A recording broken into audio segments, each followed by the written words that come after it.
Okay. I want to talk about the least of these. Matthew 25, verse 31. Matthew 25:31.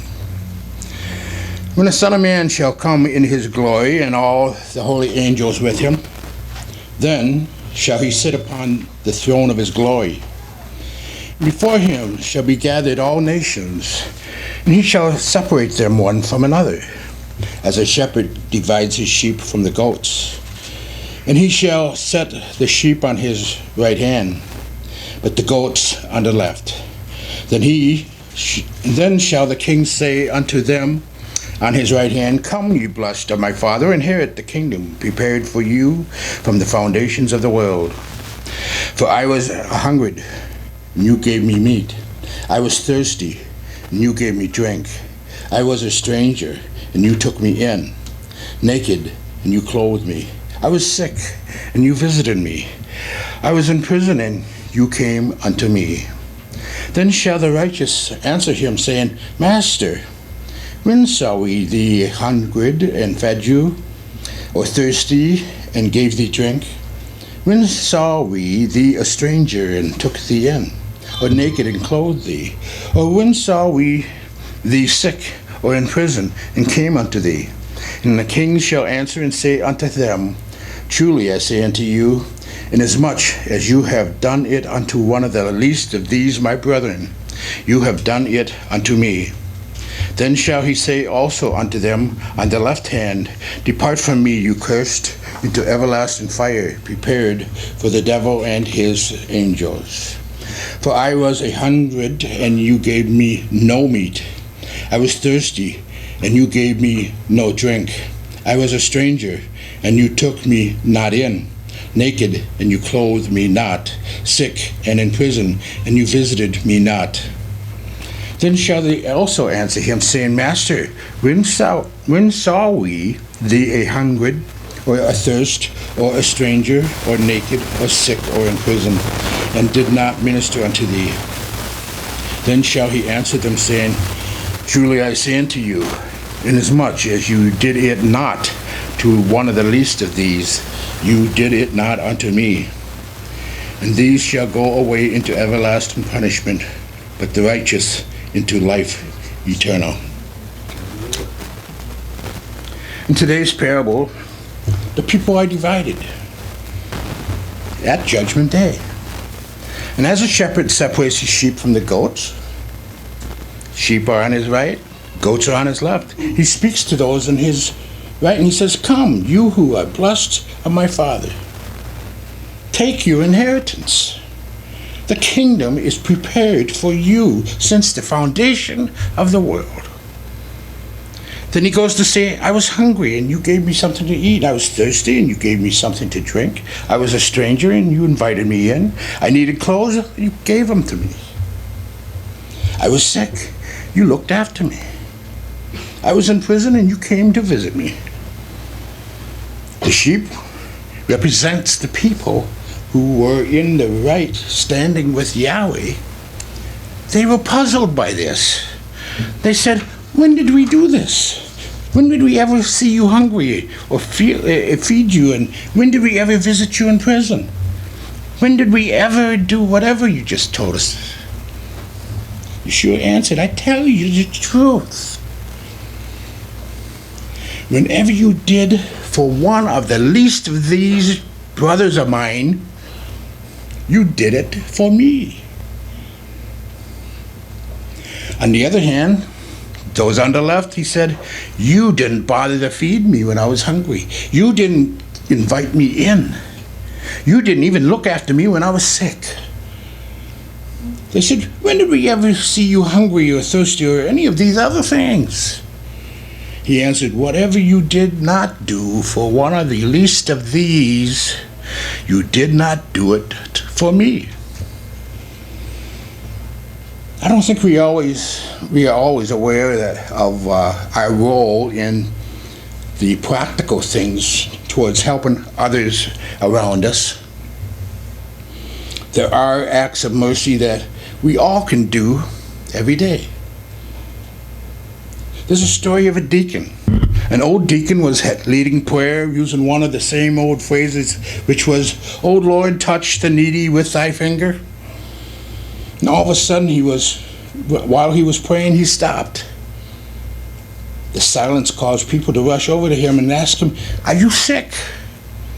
"No," he said, "but something seemed to say to me, thou art the finger."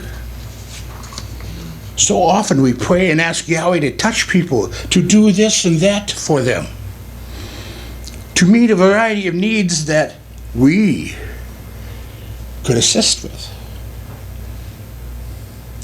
Let's see what we can get out of this scripture that will help us to be used of Yahweh in a greater way.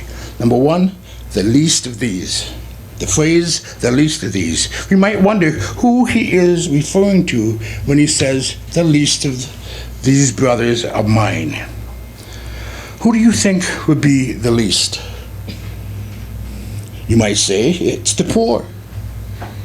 The homeless person who is living on the street or under a bridge. It might be the person who is living on the fringe of society. Or the person who is ostracized from society because of crimes they have done. People who can't take care of themselves because of drug problems. It could be that little children who is abused. It could be anyone who is different from me. One definition of the least of these that I thought was good is anyone who is ignored or overlooked. This could be any one of us at any time. Another one was the least in the estimation of men. People may be quick to say, that person doesn't amount to very much, not worthy of helping, of no value. Write that person off. The least of them is not necessarily a believer, but could be someone who doesn't even know Yahweh and Yeshua yet. It's like, who is my neighbor? In the estimation of man, we may have a picture in our mind of who is the least, but we may not be entirely accurate. There are times when we all fall into this category. Think of a time when you have been hurting or in need and someone reached out to you, or maybe they didn't reach out to you. You might think of a time when you needed someone to talk to and someone was there for you. When you were worried about something and someone prayed for you or helped you in some practical way. When you moved to a new home or town, needed some friendships, for example. Here's a story about a pastor. He receives a letter one day from some people who had moved there from another town. And it said, when my wife and I moved here 3 years ago, we felt the need to make contact with a local church. We hoped to make new friends. When we went to church, we heard good sermons. But I hope that we would make real contact with our fellow Christians in the same pew came to nothing. We often left church as lonely as when we came in. Anyone can be the least of these sooner or later. When have you been hungry? When have you been thirsty? A stranger in need of hospitality? In need of clothes? Sick and in need of a caregiver? In prison and somebody reached out to you? If there was someone from here in the hospital and needed blood after surgery, would someone from the church say, I'll go and give blood? Would you do that? If there's someone problems at school for one of your children or perhaps grandchildren, I'll go to the school board and on their behalf, and I'll even take some people with me. Would you do that? It's a humbling experience when people are willing to do this. These categories are pretty well takes in the basic areas of our lives. The importance of service, when and where service is needed, is not overlooked by Yeshua. Matthew 10:42 says, if anyone gives even a cup of cold water to one of these little ones because he is my disciple, I tell you the truth, he will certainly not lose his reward. King James Version says, and whosoever shall give to drink unto one of these little ones a cup of cold water. How simple is that?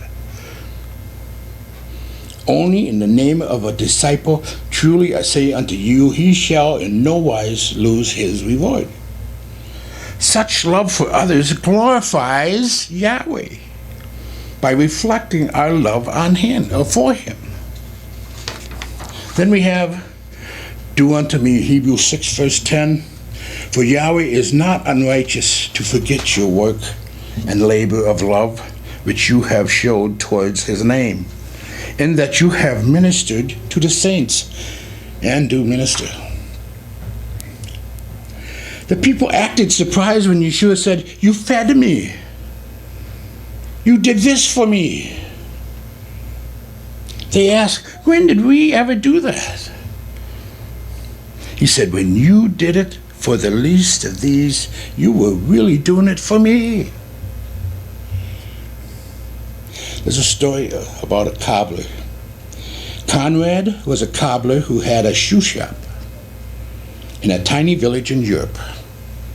He dreamed that the Master Yeshua would visit him at his little shop. So early in the morning, Conrad got up early and he swept and dusted and he got his little shop ready for the visit. He baked some bread and cakes and he waited with great anticipation for Yeshua to show up. As the day went on, Conrad saw an old man outside his shop window that had no shoes on his feet, out in the cold. Moved with compassion, he brought the elderly man inside to warm up and gave him some shoes to put on his feet. As Conrad continued to wait for Yeshua to come, he heard a knock at the door, and with great excitement he ran to the door only to see a little old lady. She had a bundle of sticks and had not eaten for some time. At first Conrad was mad because it was not Yeshua, but he was moved with compassion to bring her into the little shop. He gave her something to eat, including the cakes and bread that he made for Yeshua.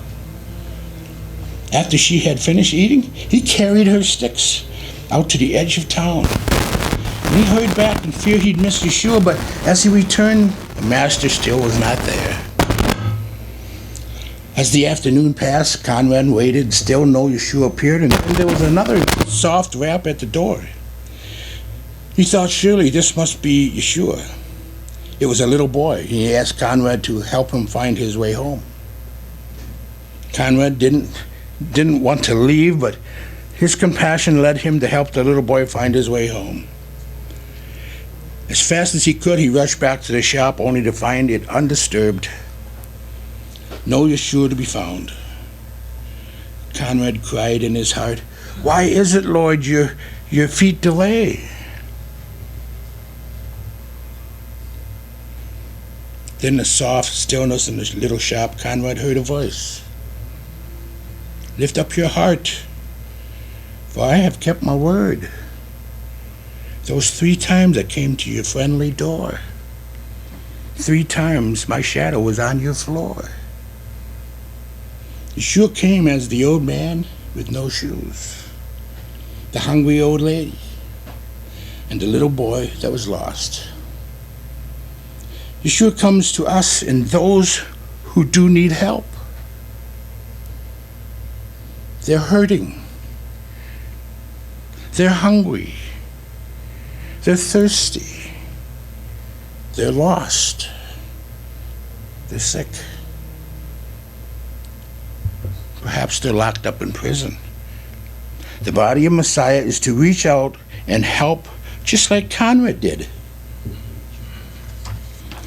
Ephesians 6:7 says, serve wholeheartedly as if you were serving the Lord, not men, because you know that the Lord will reward everyone for whatever good he does. In Ephesians 6:7, with good will, doing service as to the master and not to men. Now the word service, you look it up, means to be a slave. With good will, to be a slave as to the master, not to men. Sometimes we think if we do something for somebody else, we will run short ourselves.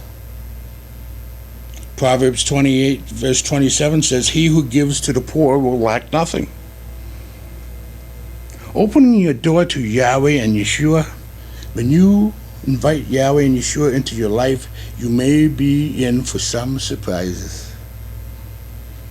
Anything you do for people, you are really doing for him. He will bring people across your pathway and opportunities to help. Opportunities that may cost you some time or money.